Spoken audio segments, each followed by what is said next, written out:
ఆఖరి election Munugode election పోయినాం, Huzurabad election పోయినాం, తర్వాత హుజూర్ నగర్ ఎలక్షన్ పోయినాం, తర్వాత అనేక హైదరాబాదు మందఘాట్ కార్పొరేషన్ కంట్రోల్ ఎలక్షన్ కూడా పోవడం జరిగింది, రకరకాల పోయినాం. సో ఈరోజు మనము రోజు చూస్తూనే ఉన్నాం రేవంత్ రెడ్డి పాలన ఒక అబద్ధాలకు పాలన నడుస్తూ ఉంది. 6 గ్యారంటీలు నెరవేర్చడం జరిగింది, 420 హామీలు నెరవేర్చడం జరిగింది.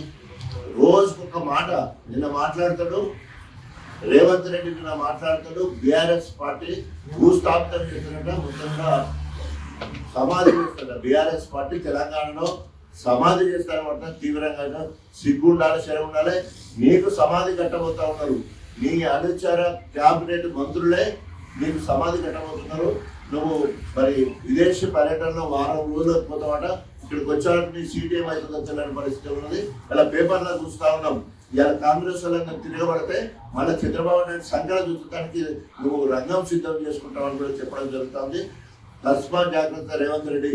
ఒక్కసారి మరి పల్లెత్తు మాట బీఆర్ఎస్ పార్టీ అంటే మొత్తం బీఆర్ఎస్ పార్టీ అందరు కలిసి ఒక్కసారి ఫూ అని ఉంచాయి ఎక్కడికో కొట్టుకో పరిస్థితి ఉంటుంది.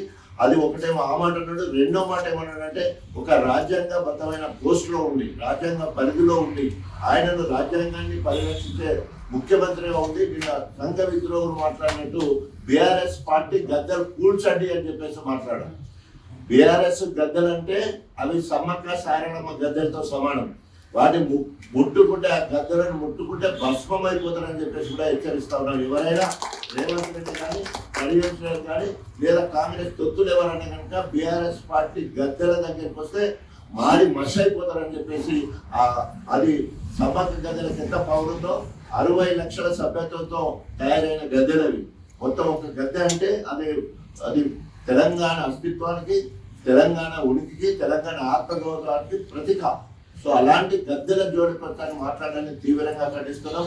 మనమందరం కూడా బీఆర్ఎస్ శ్రేణులందరితో కసితోటి, రోషంతో మరి వారు మాట్లాడే మాటలన్నీ కూడా ఛాలెంజ్ తీసుకొని రేపు జరిగే ఎన్నికల్లో మనం గొప్ప మెజారిటీతో గెలవాలి.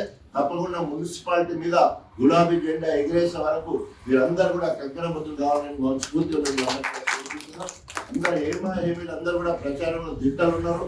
సీనియర్ 30 ఏళ్ల నుంచి వెళ్ళి రాజకీయాలలో ఆరితేరిన వాళ్ళందరూ కూడా ఇక్కడ డైవర్స్లో ఉన్న వాళ్ళందరూ. సో దయచేసి రిజర్వేషన్ దాన్ని బట్టి ఇప్పటికే కేటీఆర్ గారు ఫోన్ చేసి మాట్లాడడం జరిగింది, తర్వాత దయాకర్రావు గారు మాట్లాడడం జరిగింది.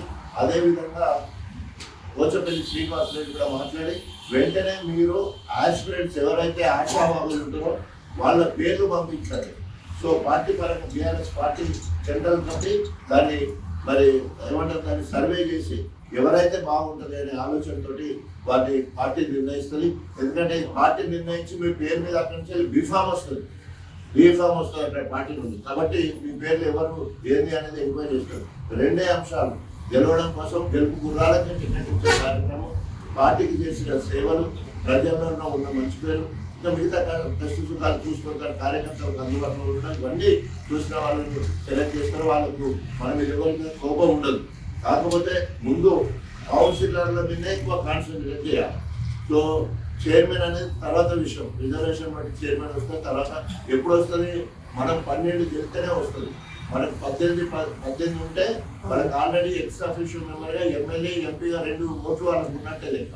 వాళ్ళు ఎక్కడైనా ఒక దగ్గర ఒక మున్సిపాలిటీలో, అది వరంగల్ కావచ్చు, జనగాంలో కావచ్చు, ఇక్కడ కావచ్చు, ఎక్కడైనా వాళ్ళు ఓటు హక్కులు వినియోగ వాళ్ళకు కష్టకాలంలో వాళ్ళకి 2 ఓట్లు రెడీ ఉన్నాయన్నట్టు. అంటే మొత్తం 20 అనుకోవాలి. మనం 20లో 11-12 గెలిస్తే మాత్రమే మనకు చైర్మన్ వచ్చడానికి అవకాశం. కాబట్టి విద్యార్థులు అందరూ ఎవరైతే నేను పెద్ద అంటున్న వాళ్ళందరూ కూడా వార్డు మెంబర్ తెలిసి ఉంటారు, కౌన్సిల్ అంటే గెలవాలని ఉంటారు.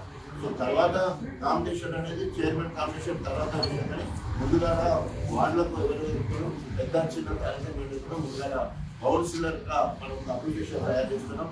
దాంట్లో అప్లికేషన్ పేరు, తట్టు పేరు, cell number, caste and sub caste, qualification, position in the party, ward number, reservation అలాంటివి.